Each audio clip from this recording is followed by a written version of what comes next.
December 2008. With the daily influx of workers, the city has swollen to 10 million people. In London's ambulance control centre, the busiest in the world, calls are coming in thick and fast.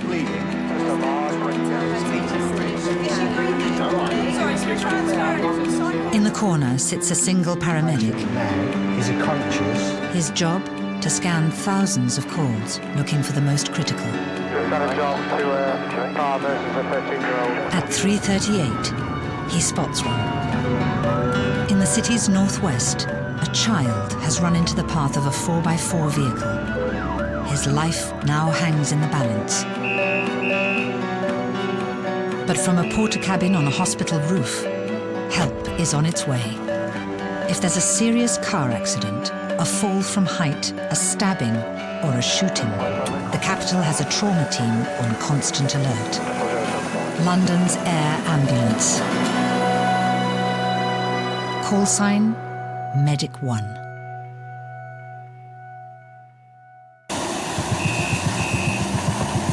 London's Air Ambulance has been called to the aid of a 12-year-old boy hit by a car.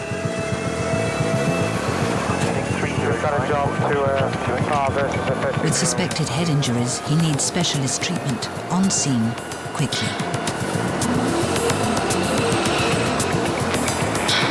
Whenever you get a call to a child, it doesn't matter how experienced you are, how long you've been doing the job, it really starts your heart racing. Yeah, we'll make a decision when we're there. Which one? Right.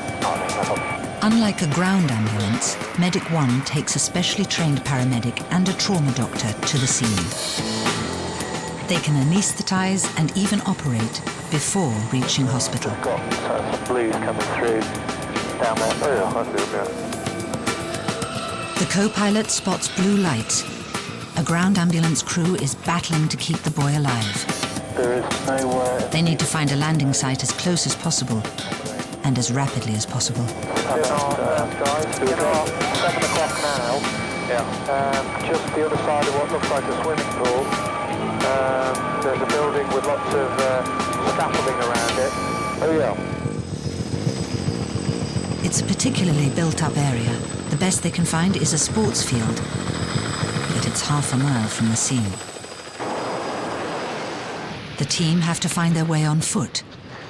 Time is not on their side. Had a bit of a problem getting close to the scene of this little boy. Hopefully, the ambulance control is organising for a vehicle to rendezvous with us. Cricklewood Lane, it's that way, isn't it? Medic 1, go ahead. We're at junction of Farm Avenue and Cricklewood Lane, NW2. In the control centre, the team's duty paramedic can coordinate with the other emergency services.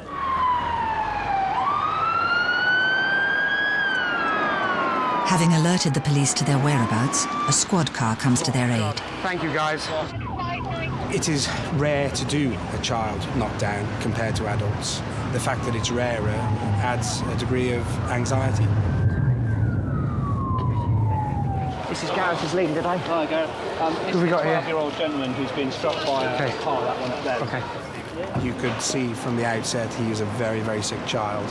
He was in a deep coma.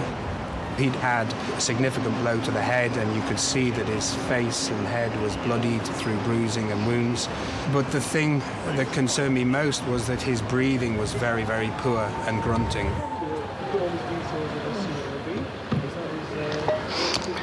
Breathing's not right, is it? No, it's not right. He's struggling quite heavily with it, but I can't do much. His lungs are bruised and blood blocks his airway. I touch him. His morphine is Young Mohammed is critically short of breath. That is absolutely crucial because the brain has got enough problems. Starvation of oxygen would, if not leave him disabled, result in his death. I'm going to need all this space secured here. The team need to pass a tube into Mohammed's windpipe. Okay. Before doing this, he must be anaesthetised. Yeah, this is going to be an RSI, no triage decision as yet. We anaesthetise the child probably once every month. We train for it, we don't do very many of them. The weight of a child or age of a child has significant implications on the dosages of drugs that we give. So we use 5 mils. 5 mils of etomidate. And these drugs are not simple antibiotics. These are drugs that can, given in the wrong dose, can literally stop your heart. The crew have been on the scene for 16 minutes. You're squeezing the tube. You're squeezing the tube. It's all right to just tube, please. By the time Mohammed is intubated, daylight is almost gone. They still have to fly him to hospital.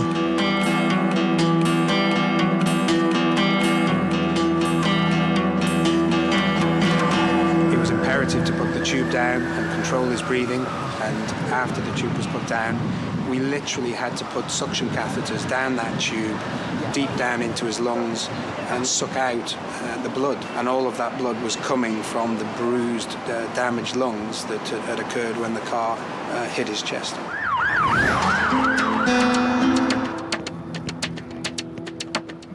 It's now crucial that he gets to the right hospital for his injuries. The helicopter will fly him to the Royal London Hospital, Britain's busiest trauma centre.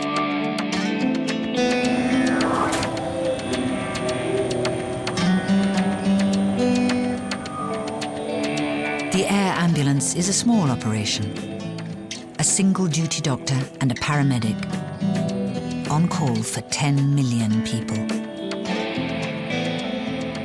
But they make a big impact on the capital's most seriously injured. In the past year, the service has attended nearly 2,000 incidents.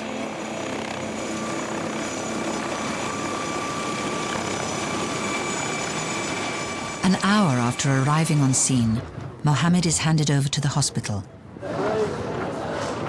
Much of the work of a normal A&E department has already been done. Okay, everybody listen up. Hey, everyone nice and quiet. We get Team leader, ready? He's a 12-year-old who was hit by a car. He has a head injury. He's got multiple facial abrasions and abrasions to his lower limb.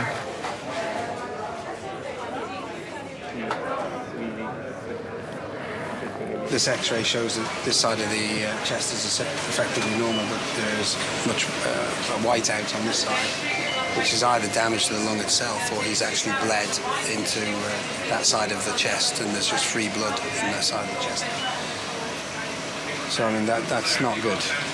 Not good at all.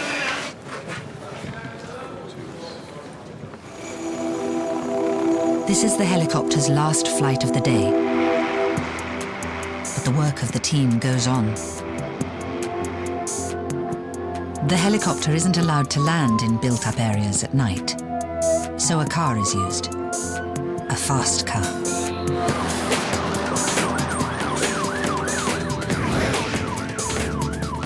In it, Dr. Zane Perkins and paramedic Elisa Barr, who also has to drive, are covering the whole of Greater London. It's 3:15 a.m. and in South London, a motorcyclist is lying critically injured. Red Base, Delta Alpha 77. Hi guys, I'm Zane and this is Elisa. Cold winter's night, he was covered up in blankets. Difficult to get a picture of actually, what's going on. It's suspected that 26-year-old David has lost control on black ice before crashing into the back of a parked car. Look at what have you got there? When you removed the clothing and actually looked at him, you could see how deformed both of his upper legs were. Bilateral, so 2 fractured upper legs is actually life-threatening. You've got a lot of space in your thigh to bleed into. All right, guys, the most important thing here is that he's most likely lost a fair amount of blood, as you guys have quite rightly picked up, so I want to be as careful as possible moving him. We don't want him to re-bleed or anything like that. David has clearly broken both his thigh bones, or femurs. It is also suspected that he has broken his pelvis. Not good. But the fractures themselves are not the biggest worry. The biggest cause of death from trauma that is preventable is blood loss. And these injuries that he had essentially were all about blood loss. Those two thigh bones are the biggest bones in the human body, and it takes a huge amount of force to break those two bones. The amount of blood you can lose is enough to kill you. Right, this is quite a significant injury, as you saw there, when it treated as life-threatening injury to him. Thank you much. David's parents are already on the scene. It's not the best wake-up call at 2 o'clock in the morning to know your son's had an accident. Mum's worst nightmare.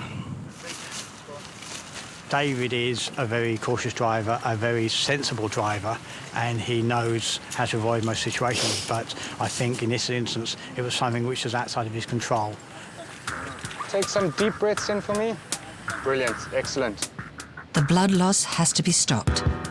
Let's shift him down and we'll pull the legs straight from here. The most effective way to do this is to reassemble his broken bones in their correct positions. Drag him back, yeah. But it's a procedure that results in excruciating pain, so David is given drugs that only the Medic 1 team carries. We're going to move him down 3 foot that way, and we're going to get him all nice and straight, and then we'll log roll him onto the scoop. So if I can get you under one shoulder, Lisa under the other shoulder, I'll reduce the legs as he goes down. Okay, on your count, on the head. On 3. 1, 2, 3. Head down. Hello, Doc. Yeah, I'm good. Keep going another foot. Just by pulling the limb straight, we were able just to try and get it back into a normal anatomical position, so try and reduce the space that the bleeding occurs into. 1, 2, 3. OK, we'll go again just so we can get this. 1, 2, 3. Right. Enough room for the Can I get you over here? How are you doing, David? David. Okay, he's in a little bit of pain. In moving David, a further injury is uncovered. And pull quite hard. Just as we rolled him and I felt down the back, the femur had actually come through the back, so an open fracture, which is obviously even more complicated for him.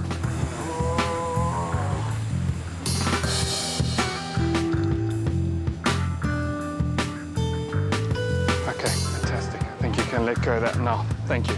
Okay, good pulse on this side. Good pulse on this side.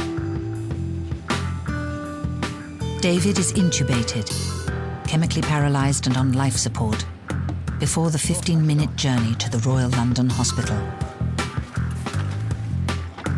David has got some significant injuries from the pelvis down. You saw his legs and Yes, that. yeah. He probably needs to go straight into theatre to have that fixed.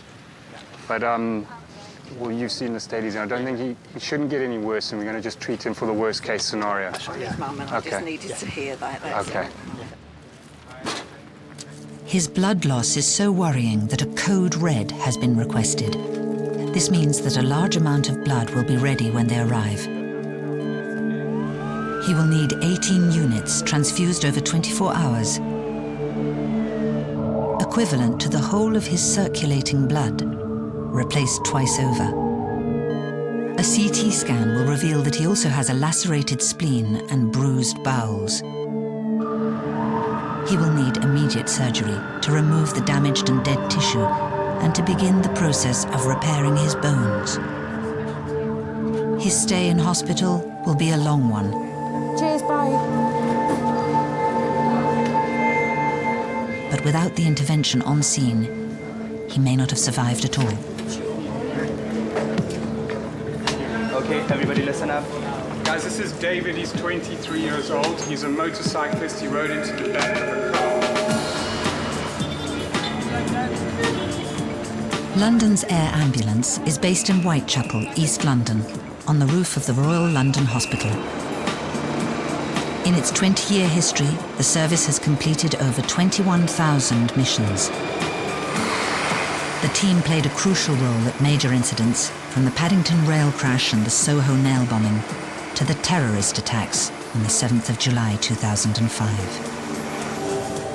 Most doctors will probably never see as much trauma in their entire career as they do during their 6 months working here in London. And that goes to the paramedics as well.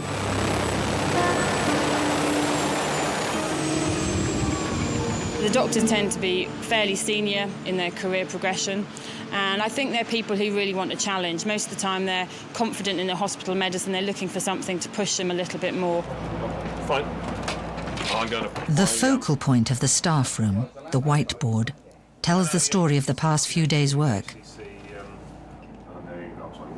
It's a catalogue of industrial accidents, suicide attempts, falls from height, shootings and stabbings. Knife crime forms an increasingly large part of the team's workload, and their training reflects it. Today, new paramedics are learning about a drastic procedure used to revive victims of so-called penetrating trauma. The thoracotomy. It's nothing less than open chest surgery, performed in the most challenging of circumstances. Okay, so remember that the patient is already dead and you haven't got anything to lose at this point. Most of the thoracotomies we do are inside someone's house or in a nightclub, down on the floor, on the pavement, in the dark, perhaps in the rain, surrounding the Dr. Anne Weaver has performed the procedure 10 times. Every doctor and paramedic in this service, when they get the run sheet through which says central chest stabbing, everybody knows in their heart that they may have to do a thoracotomy. There's no doubt about it, though. It's a very high anxiety state that people are in at that time, but we're trained to deliver that procedure. The size of the blade doesn't really matter, and that includes the width of it and the length of it. So if you're stabbed in the right place with a screwdriver, it may appear to be a very small wound, but actually it can have gone an awful long way in. So this is the sort of wound you might see. So you can see it's in the danger area, it's between his nipples, it's above his epigastrium. So now we can... Et voila. This one we prepared earlier. Oh, okay. Blue Peter thoracotomy kit. Basically, you'll cut through the fat, the skin, right down to the intercostal muscles. Okay, so it's a fairly aggressive incision and it's made quickly. But that would be lifted up, okay? And then you get the rib spreaders and remembering to put the arch on that side, okay?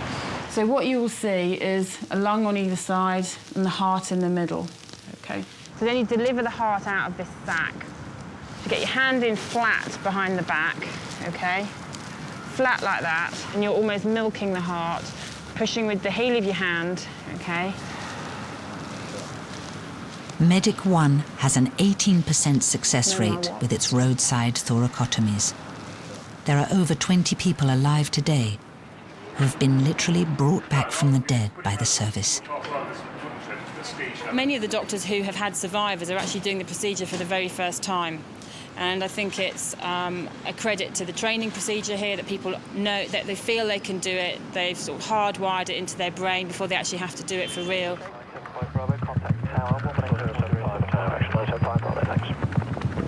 The thoracotomy is a last-ditch attempt to reduce the amount of death from knife crime on London streets. Ready? Piccadilly. Stand by, guys. We've got a stabbing. Okay, pass the details, Joe.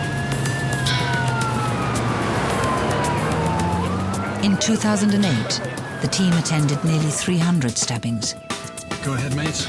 Another stabbing. First of all, there's one down there by the steps, stabbed in the back of the neck. Yeah. Second over here, he's stabbed in his leg. Only the previous year, the figure was nearly half that, at 175. You've been stabbed in your kidney area. It's important we actually get you to hospital. Right, good evening, everyone. He's been repeatedly stabbed with a knife of which the tip is missing. He has a 1 centimetre wound to his left shoulder and a 2 centimetre wound over his right scapula. If you speak to the police officer in A&E tonight, he's had 6 calls and all 6 have been stabbings that have ended up in hospital. In some ways, we're probably more exposed to the violence of London. Many people read about it in the papers, but actually going to see someone who's actually been stabbed or shot, be aware of how the city has perhaps changed over the last 5 or 10 years. The capital's knife problem is not confined to nighttime.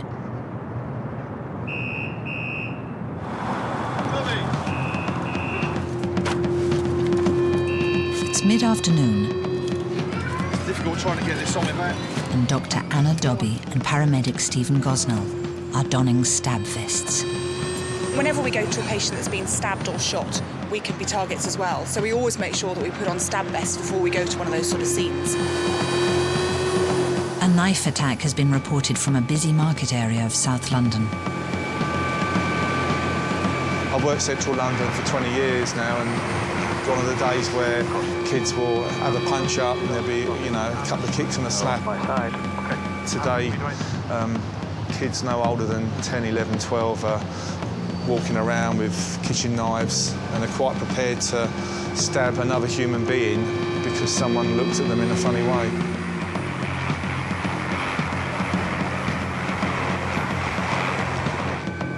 Flying at 180 miles per hour, it's taken just 4 minutes from takeoff to landing. And we're obviously trying to get there as quickly as we possibly can, and the adrenaline does get going, but hopefully that enhances your performance. Thank you, Dave. That went lovely. Thanks, Dave. However, in this case, there were lots and lots of people, and it was very difficult to make our way through the crowd. Excuse me, guys, careful. There were a lot of people around, and when someone gets stabbed in your community, that's obviously going to create a degree of distress, anxiety and worry. Two teenage friends have been attacked on their way home from college. Just come to us. These guys have been working on him for a little. He's probably the more one that you want to be looking at. Steve Gosden and myself initially split up and did simultaneous assessments to see which was the patient who needed our most urgent attention. Outside, 19-year-old Justin has been stabbed in his shoulder.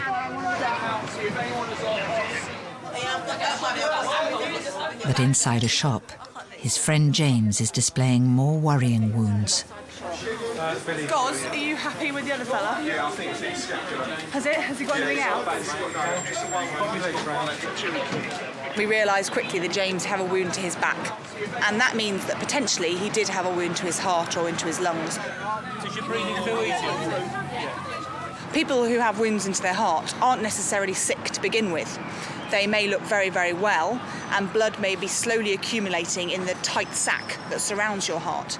And it's only once that tight sac gets full of blood that the patient then becomes very, very sick and their heart may even stop. So we moved him quickly to the back of the ambulance and then carried out a thorough assessment of him.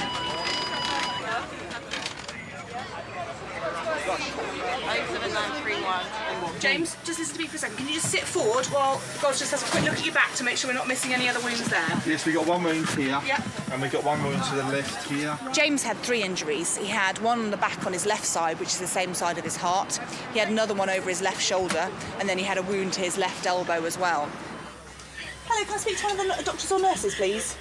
What you can't do is assume from the size of wound the amount of injury inside the body, because you could have been stabbed with a kebab skewer with a tiny, tiny little wound, or you could have been stabbed with a machete that's only gone 1 centimetre through the skin. So our aim on scene with these is to make a rapid assessment of the injuries and then take the patient to the most appropriate hospital. Let's just double check we're not missing anything else. James will be taken to St Thomas's Hospital, which has a cardiothoracic unit.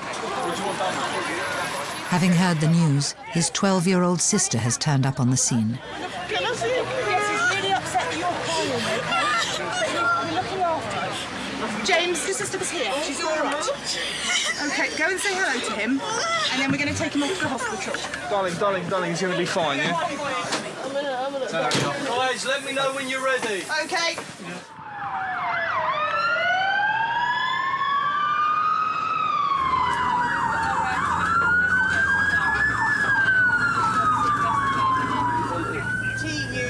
Although it's a short journey to hospital, James needs pain relief, and this requires an injection. OK, it's only going to be one very quick needle. Sorry, fella. Sorry. All done. How's that stop going? Jamie said shut up and stop praying. He was actually extremely fortunate. For in this case, the wounds were actually quite superficial, but potentially it could have been catastrophic. 2 centimetre wound. How can I get stabbed? Well, you're a big lump. You're not hard to miss, are you? Let's be fair. How can I get stabbed? Okay, and then you guys cry, my mother's gonna cry. Stop crying. Stop crying, man. James spent the night in hospital and was discharged the following morning. People there, OK? And they're going to take an X-ray of your chest. It turned out that he had escaped serious injury to his internal organs. think James was incredibly lucky. To be stabbed twice in the back and escape with relatively minor wounds is very fortunate. But, you know, as we hear in the news, you know, almost on a daily basis, it doesn't always turn out like that.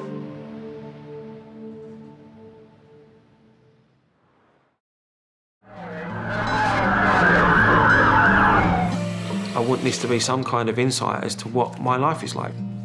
I was a young man going to work, and then I had my life change in ways that I could never imagine. If somebody would have said to me 3 years ago, look, you're going to lose both your legs, you're going to lose your eye, you're going to have heart attacks, you'll be medicated for the rest of your life, I'd be like, mate, my life's over. But the fact that somebody tries to kill you, that's a big incentive to live your life and just say that you don't win. You can exist or you can live. I've chose to live my life.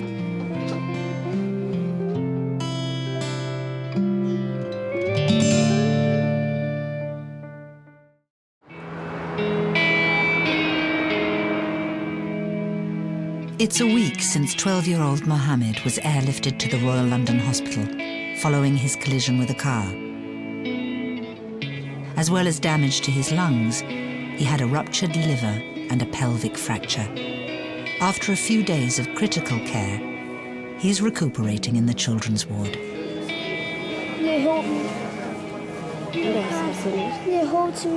Mohammed's case, I knew he damaged his chest, but I didn't think it was as bad as the X-rays showed. And similarly, the fact that he'd ruptured his liver just shows how robust little children are, that you can have a rupture of that size and continue to maintain your blood pressure.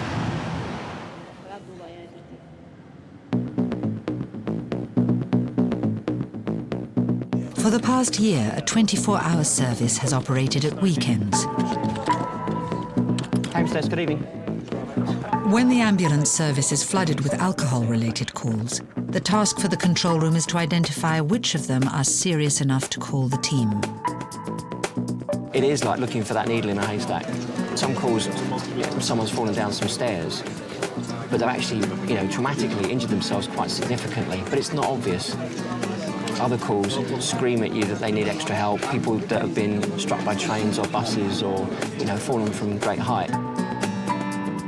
Frustratingly, you've only got the one team, and there is occasionally that element of, do I want to commit them to this in case of something else?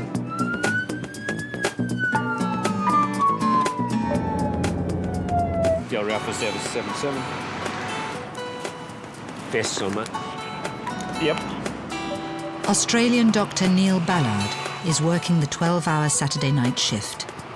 I think it's a sunny 32 degrees at this very moment in Sydney.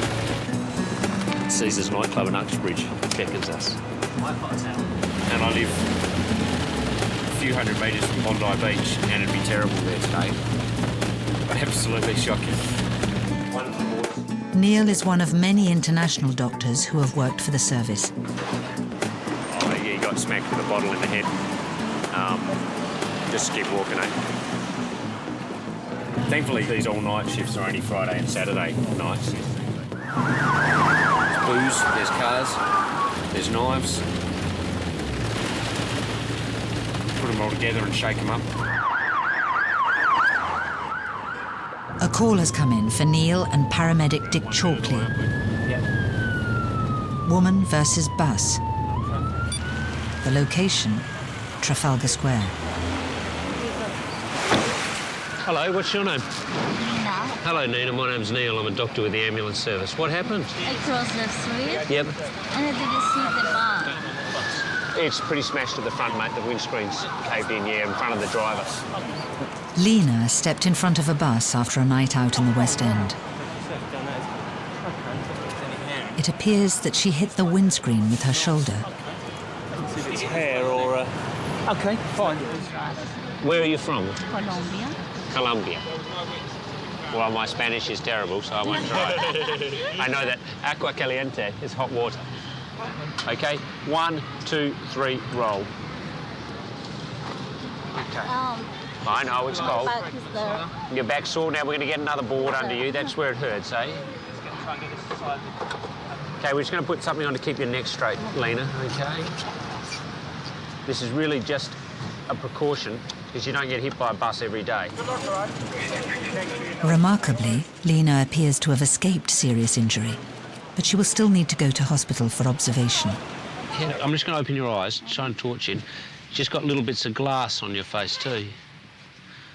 She's got a lot of glass on her face though, so she's whacked her face as well. That's your phone. You want to take, I think that might be your boyfriend. My boyfriend. Do you want me to talk to him? Yes, please.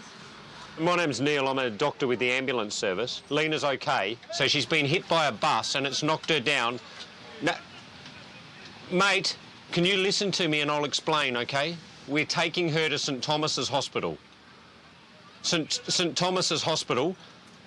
No, I can't, mate. You ask someone where St Thomas's Hospital is. So I wouldn't have a clue which bus to take, mate, but it's just across the river from Trafalgar Square.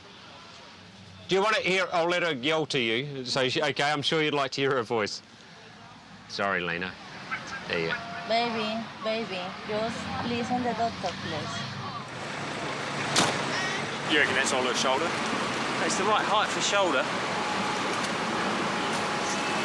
That's the impact point, isn't it? The shoulder there. It's good for us to see this. We get so much information from the mechanism of injury that we see people who are really seriously injured from that sort of force. So you can't take it lightly. You know? And being able to convey that information to the guys in hospital is a huge part of what pre-hospital care is about, letting them know what to look for.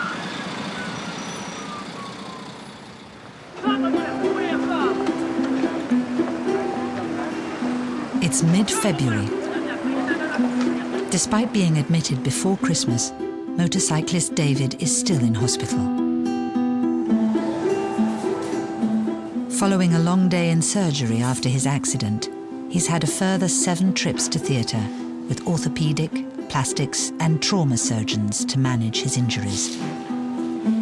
None of these majorly injured patients have a very quick recovery. He's still in hospital at the moment, but he's way past the worst of it. Today, it's the final operation to his left leg to permanently fix his thigh bone with a metal pin. This will enable his leg to bear his weight.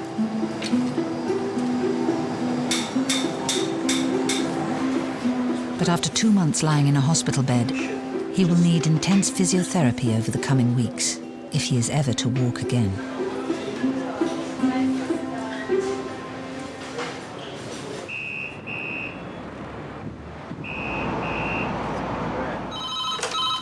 HEMS operations. Oh, Jesus Christ. And that's given us a road traffic collision person's. The time is 1:05. There's been a car crash on the A40, right on the edge of Medic 1's operation zone. Well, interestingly, in London, you don't get very many high-speed traffic accidents because people just can't get the speeds up on the roads. I've been told from the start this was off a big motorway, very high-speed accident. So they offer different challenges. Polish War Memorial roundabout. The car has lost control at high speed on a slip road. It has slid up a bank and crashed into a tree, trapping the driver inside. They arrived just 11 minutes after receiving the call, having crossed 13 miles of densely populated city. We'll just leave Dick in the back. With so many emergency services on scene, paramedic Dick Chalkley has the task of coordinating the removal of the driver, 19-year-old Kieran. He hit the tree and then his vehicle bounced back 2 feet from that tree. So that's massive forces involved. His door pillar was completely pushed in. His own seat had sort of moved under the passenger seat. Hitting a tree is very different to hitting another car that's also moving or a barrier.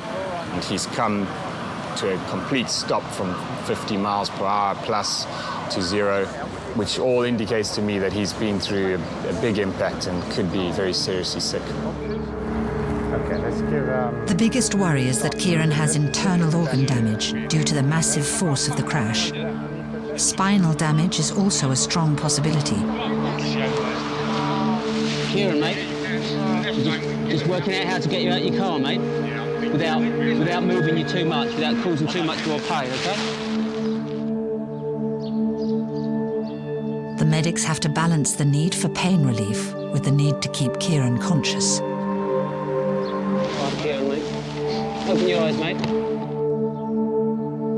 We were trying to just keep him in a very delicate area where he's as relieved of the pain as much as we possibly can, but still able to look after his own breathing and his own airway and still be able to converse with us and tell us what's happening. Do you want some more of that painkiller? Yeah? What sort of condition is he in? He's had a big impact, but he's quite stable at the moment, so I'm happy. Let's take him out properly. Good. Yeah. After 10 minutes, the fire brigade begin Kieran's removal. It's all right, mate. Medical concerns about him give them limited options. Taking Kieran out to the right-hand side was not an option. And to take him out of the left-hand door was also not an option because it would have meant a massive twist in his spine. Your back's giving you pain? So the safest option was to take the roof off the car, put a long board in behind him, and then slide him up that board.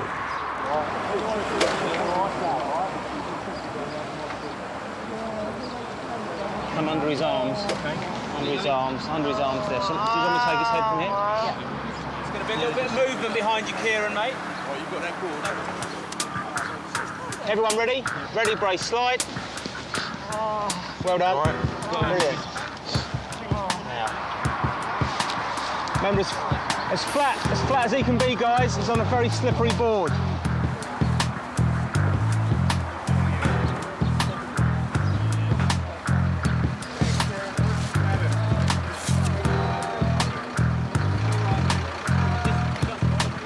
Once we had Kieran out of the car, we had a very good look at his chest, could see that was significantly injured. He had multiple rib fractures. When the ribs fracture, those sharp ends are, in all intents and purposes, acting as little stab wounds into the lungs, into the heart, and penetrating injuries into all your major organs. Because of concerns about Kieran's internal damage, he must be airlifted back to the Royal London Hospital. Nearly half of its trauma patients come from road traffic accidents. The nature of trauma and injuries like this is if you don't treat them quickly, and all the things that start going wrong in the body, it's a cascade of events, and eventually they have a long, protracted course at getting better. So it was really just down to speed. If you treat those injuries rapidly and get the guy back on the mend quickly, then they generally do have a very short stay in hospital. We're at the hospital now, okay? I'll hand you over to the team downstairs. They'll look after you, all right? I don't think he realized how severely injured he was.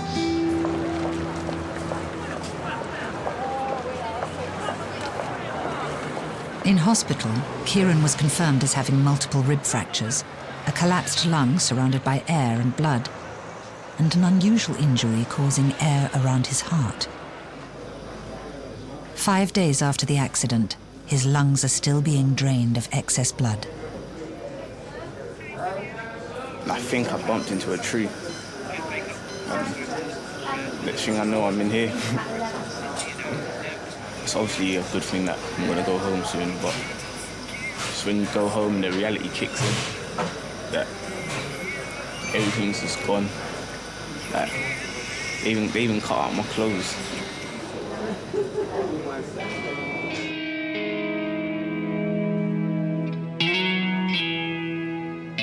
Kieran is one of nearly 12,000 car accident victims who's been helped by London's air ambulance during its 20-year history.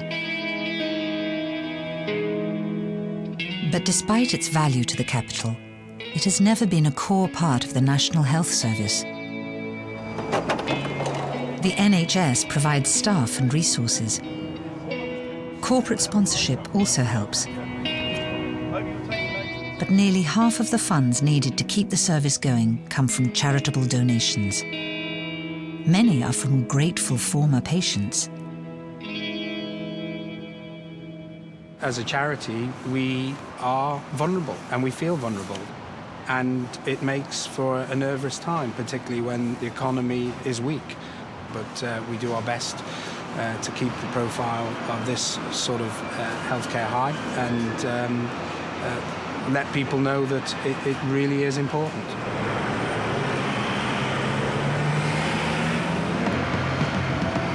It's Friday morning. London is at its busiest.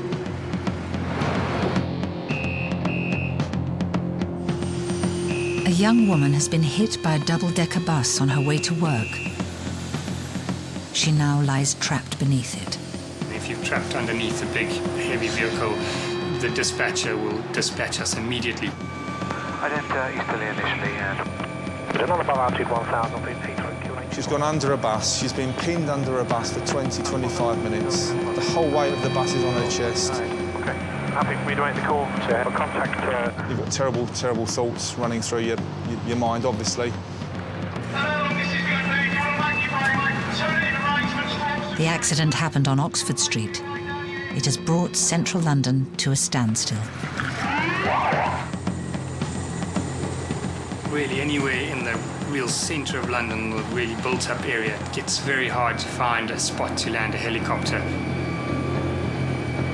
But these pilots are excellent. They'll land us as close as possible, which in this case was Marble Arch, which is, I think, about 3 blocks up Oxford Street from where this accident happened, but still a fair jog through crowded streets.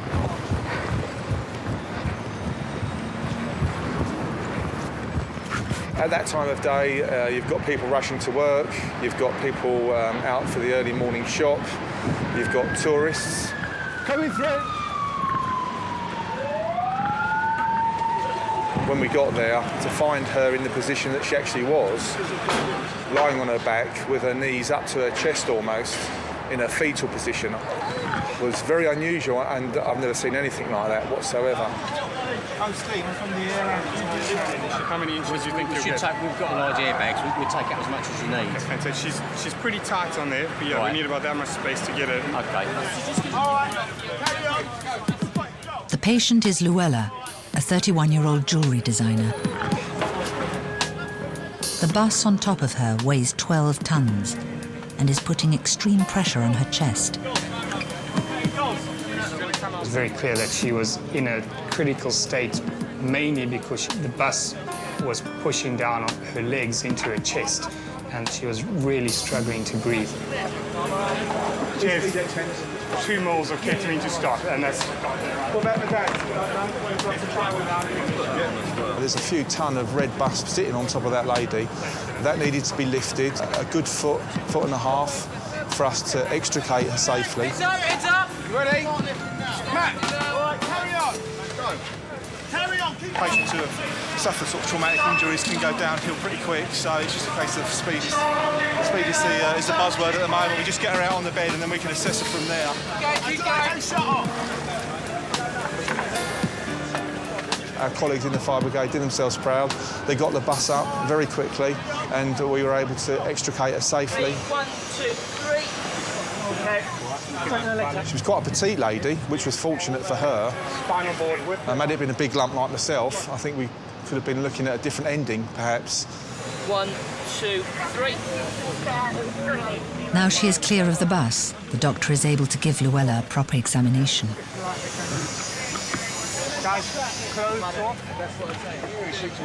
One of the biggest causes of preventable deaths from trauma is missed injuries. So that's the reasoning behind removing all the clothing.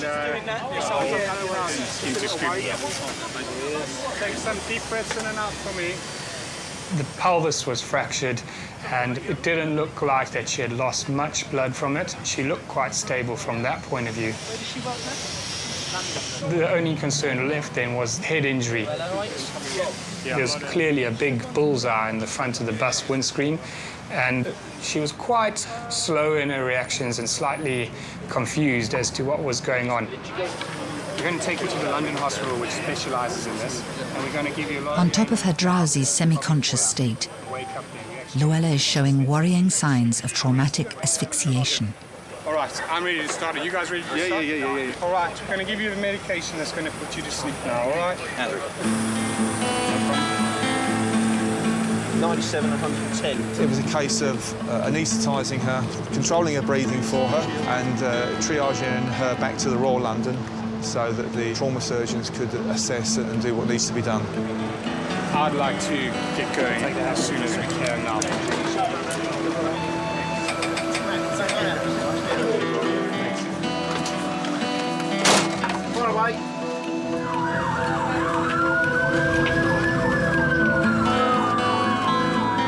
These little red dots around her eyes, you can see them around her face, around the neck here. That's all from being crushed and not being able to take proper breath in.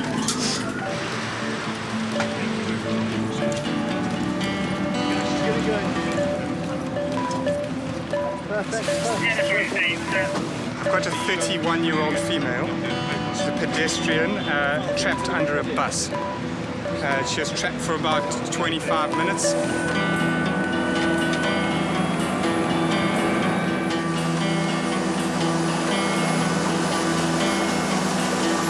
Slide all the way. That's it. Well done, everyone. This is Luella. She was a pedestrian hit by a double-decker bus. As well as her chest being crushed, further tests in hospital showed that Luella had 2 pelvic fractures and a laceration to her head. Twisted angle and her lower limbs on her chest. I think her guardian angel was working overtime that day. I mean, she could have so easily have died, you know, and quite easily have been dead before we even turned up. She's a very, very lucky lady, very lucky indeed. Only a week after her accident, she is nearly ready to leave hospital. Without all of these people, I mean, my story might have been quite different. I do think some kind of miracle has happened. I'm not really a religious person, but, well, for everyone else, they thought I was maybe dead. The phone calls that my boyfriend got and other family relatives.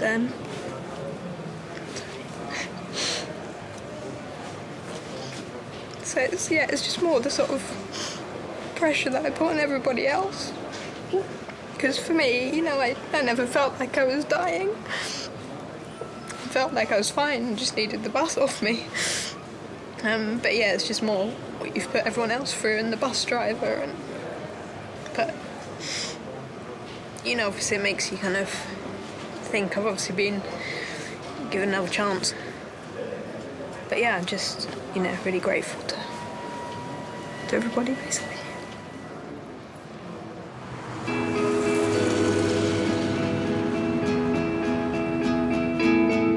It's been 3 months since the Medic 1 team came to the aid of motorcyclist David. Having broken both his femurs, he's had several major operations and is still in hospital, receiving physiotherapy.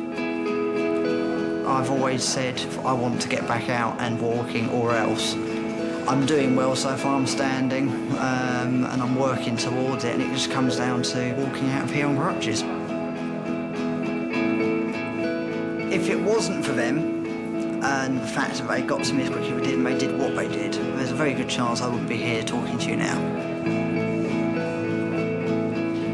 I particularly love this job because patients become ill or injured well before they get to hospital, and they need the same sort of interventions that we deliver at the hospital.